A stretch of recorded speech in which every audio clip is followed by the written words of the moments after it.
Hi guys, today we'll talk about how can you enable passcode on your iPhone. We're going to figure out the solution or know how you can do that on your app. So you just follow these ways, then it's going to work with you. All you have to do in verse, you just click on settings here, just click on it. So that it's going to take you to your profile. It's going to show for you like this here. Then you go down, you just keep going down here. So then you just click here on Face ID and passcode. You just click on it. You come to next step here. It's going to show for you like this.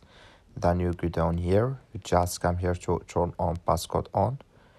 So then here add your passcode. So when you add it, you click here. You add it again. Then you click on done. Then automatically it's going to add with you on your iPhone. So that's all you have to do. I wish know you I get it. That's all. Thank you for your watching.